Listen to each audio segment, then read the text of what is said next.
Hi there, this is Deborah Arca with Chalice Press, and I'm bringing you some book news today from Chalice Press. I've got one of our newest authors, David Phillips Hansen, here with us. He's actually joining me today from Wichita, Kansas. Hello, David. Hello, how are you, Deborah? I'm terrific. David, would you hold up your book today for us? I'd be happy to hold up my book. Talking about Native Americans, the Mainline Church, and the Quest for Interracial Justice. That is quite a title and quite a timely title. Fills up the whole cover of the book, doesn't it? It does. They did a great job of creating a cover, I think. It was a terrific cover. Yeah, and it says a lot there. So, let me just tell our viewers before I launch in here. You have been in active ministry for over 40 years. You studied at the Pacific School of Religion and the Graduate Theological Union at Berkeley, California. And you have also served pastorates in both the UCC Church and the Christian Church, Disciples of Christ, from Saskatchewan to Hawaii to Kansas, where you live now. Okay. And a few places in between. And what? A few places in between. And a few places in between. That's right. Yeah. So okay. Well, let's go back to this long title. First of all, tell us, what do Native Americans and the Mainline Church have to do with each other? Well, from the very beginning, Jamestown onward, it's been a central mission of the church to Christianize and civilize Native Americans, or to practice cultural genocide of Native American populations. And so most of us know that the treatment of Native Americans has not been good, but what we don't know is the religious framework and history that has really informed and shaped that whole history.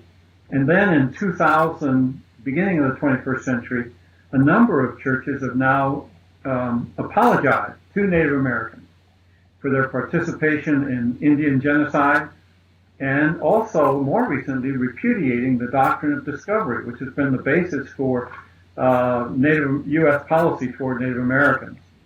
So it's really opened the door for some new conversations and for some significant changes now in the church, which I think are long overdue. Yeah.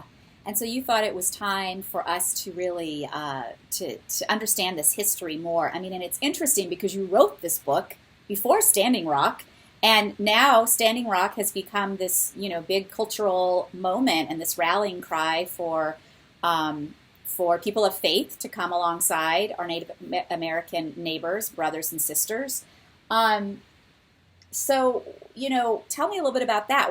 How did you decide to write this book? What has been your interest in this from the beginning? Well, I thought from my perspective, I really didn't know enough about the history to understand I knew a little bit about Indian boarding schools, and I knew some things in a general way, but I didn't know enough about the history of the church's participation in Indian genocide. Mm-hmm. So I just thought I had to learn that, and then as I got into it, I decided understanding the apology, both in the United States and the United Church of Canada's apology to Indigenous people in Canada. Mm. And then I thought, well, as I got into that, then I thought, if the church is really going to live into the fullness of the apology that we've made, we need to make some fundamental changes in our theology, our economic policy, our attitude toward the land, and develop a whole new kind of spirituality geared toward interracial justice and a multicultural society. Yeah. So that's kind of the direction that the more I got into it, the more excited I got, and the more I learned. So it's pretty good. Yeah, and your book is really kind of looks back, and then it looks forward and says, here's what we need to do to, be people of faith in relationship, in interracial relationship with these folks. You say that the Native American drive for self-governance is the most overlooked civil rights struggle of our time. Say more about that. Well, all of the civil rights struggles are important, of course, and the whole history of the civil rights movement is important. I think the Native American, the current drive for Native American civil rights struggle really began with the takeover of Alcatraz by all tribes, and then out of that came the American Indian movement, and a whole new generation of, and it really opened up studies in universities and colleges, Native American studies programs all across the country. So that really was the start of it, but we haven't really focused on it, and I think in part because there were 800 treaties which the government has made with Native Americans. 370 of those treaties were ratified, and the U.S. has violated every one of them. And so I think the government is kind of hesitant to want to say, own up to that, right? And so I think we've tried not to acknowledge that, and now Native Americans are insisting that they have that the treaties are the highest law of the land, and that they need to be respected and honored. And so that's really, I think, where the rub is. The government doesn't want to acknowledge that. When the Obama signed the apology to Native Americans, it was a private signing. The press was not there and not allowed. When we signed the UN Declaration on Rights of Indigenous People, we modified it so we weren't culpable for anything. So I think the government has been very hesitant to try to really acknowledge and embrace and do more than the minimal response. So interesting. Yeah. So we will learn a lot reading this book that we may not have had any idea about. So that's the overlooked piece of this civil rights struggle. Okay, so you wrote this book before Standing Rock. What lessons from your book can we apply to Standing Rock and the ongoing struggle for Native American justice? Like one of the things that Standing Rock does is it really exposes the spiritual bankruptcy of our current economic and political policies. I mean, it's not sustainable. There are now more than 10 pipelines that have been already approved all over the country. Texas and Alabama, Louisiana, Florida, in Pennsylvania, in Wisconsin, in addition to the North Dakota pipeline.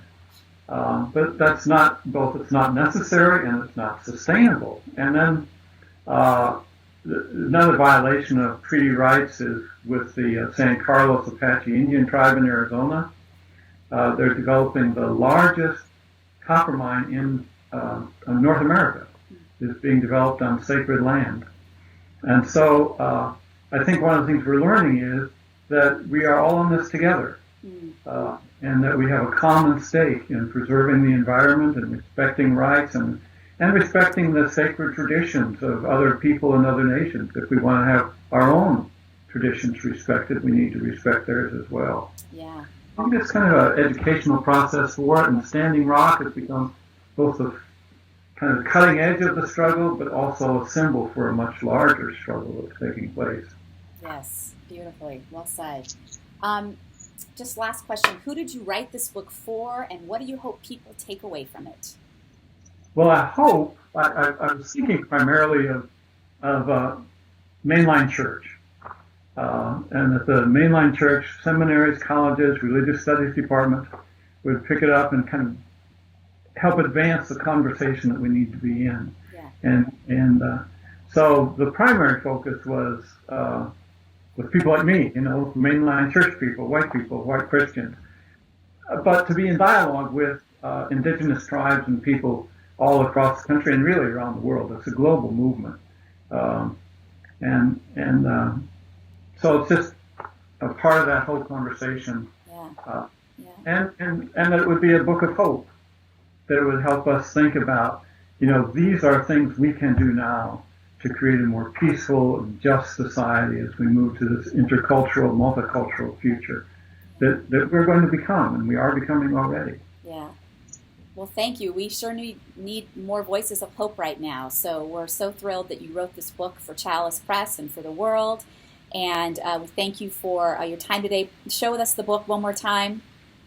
I am so thrilled that Chalice Press has picked this up and is publishing it. And Native I got Americans. Some great endorsements from George Tinker and Jord Rieger. Both have given me strong endorsements, and I want to give thanks especially to both of them as really outstanding authors in this struggle. Yes, it's already selling very well and becoming very popular. Native Americans, the Mainline Church, and the Quest for Interracial Justice, available now at Chalice Press, www.chalicepress.com. or any places you buy books, Amazon, Barnes & Noble, etc. Thank you so much, David, for joining us today and for shining the light on this overlooked struggle that has been going on for so long, and certainly is time for us to make some changes. Fantastic. Nice to be working with you. Thanks. I really appreciate it. Thanks, David. Bye-bye. Bye-bye.